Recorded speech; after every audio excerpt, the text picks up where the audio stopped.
Hello students, I hope you all are well. In this video we are going to start question number 11 of exercise 8.1. Okay, तो question में आपको बोला गया है state whether the following are true और false, justify your answer. आपको 5 parts given है question 11 के। आपको बताना है कि ये ट्रू स्टेटमेंट है और फॉल्स स्टेटमेंट है।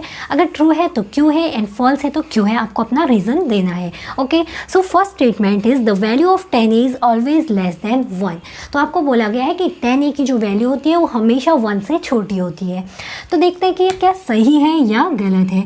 तो 10a जो होता है बेटा वो क्या होता है, परपेंडिकुलर अपॉन बेस। डिफाइन करते हैं हम परपेंडिकुलर अपॉन बेस से। तो अगर हम ट्रायंगल की बात करें तो इस ट्रायंगल में अगर एंगल ए ये है, बी एंड सी है ना, तो बी पे राइट एंगल है तो परपेंडिकुलर कौन सा होगा ए के लिए, this is perpendicular and this is base and this is hypotenuse. अब ट्रायंगल के बारे में हमें पता है कि hypotenuse is the longest side of the triangle, है ना।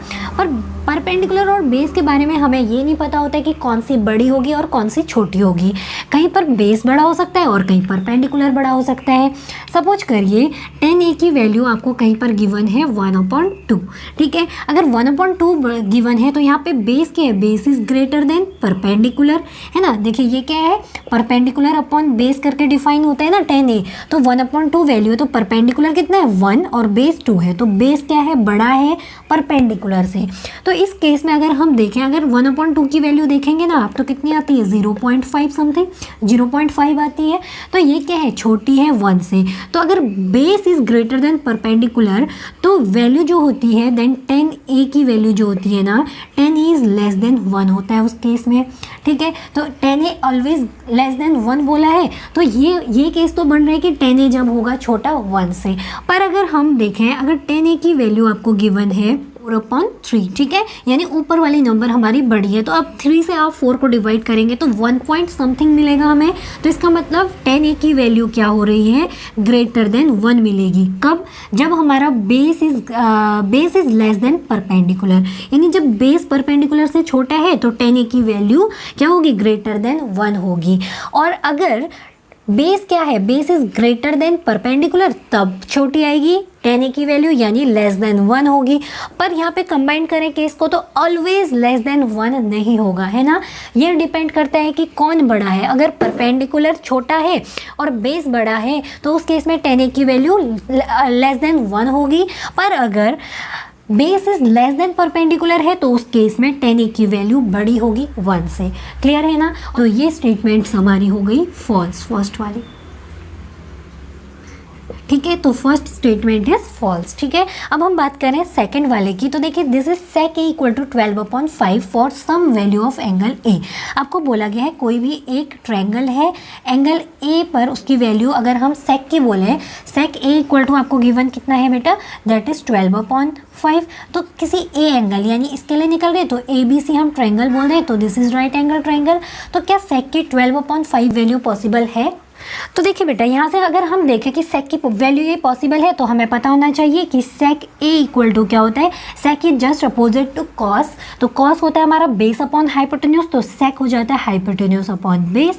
तो यहाँ से हाइपोटेन्यूज की वैल्यू हमें दिख रही है 12 एंड बेस इज 5, है ना। अगर यहाँ से कंपेयर करें तो हाइपोटेन्यूज इज 12। तो ऑब्वियस सी बात है, अगर हाइपोटेन्यूज 12 है एंड बेस इज 5 तो ये वैल्यू पॉसिबल है, क्योंकि हाइपोटेन्यूज तो लॉन्गेस्ट होता है और ये उससे छोटी वैल्यू है। तो यहाँ पे परपेंडिकुलर भी कोई ना कोई छोटी वैल्यू हमें मिल जाएगी जो कि इसको सेटिस्फाई करेगी, ठीक है ना। तो दिस इज सेटिस्फाइड, तो इसके लिए हम बोलेंगे कि यस दिस इज ट्रू,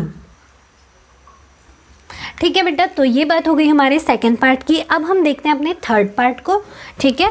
तो थर्ड पार्ट पे हमें क्या गिवन है, cos A is abbreviation used for the cosecant of angle A।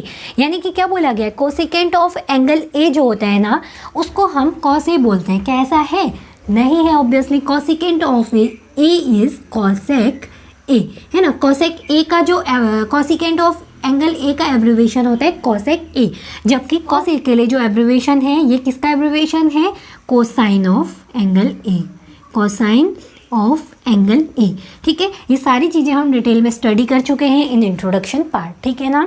अब देखते हैं fourth one, cot A is the product of cot and A, यानी कि जो कॉट ए ट्रिग्नोमेट्रिक रेशियो है, इन्होंने बोला कि ये क्या है, कॉट और कॉट एंड ए का प्रोडक्ट है, ऐसा नहीं है बिल्कुल भी, ठीक है ना। कॉट ए क्या होता है, cot A is trigonometric ratio, this is cotangent of angle A, ठीक है ना। This is trigonometric ratio cotangent of A, cot की अकेले से कोई वैल्यू नहीं होती है, ए इज नथिंग, ठीक है ना। Cot A is the trigonometric ratio for angle A, ठीक है। तो ये फॉल्स हो गया हमारा, and this is also false. Now last part आपको गिवन है फिफ्थ में, sine theta equal to 4/3 for some angle theta. तो अगेन एक एंगल बना लीजिए, थीटा एंगल, ये है हमारा acute angle A B C and B is right angle. अब आपको वैल्यू दी है साइन थीटा इक्वल टू 4/3, तो साइन थीटा क्या होता है बेटा, परपेंडिकुलर अपॉन हाइपोटेन्यूज, यानी परपेंडिकुलर आपको 4 वाली साइड दी है, हाइपोटेन्यूज इज 3, है ना।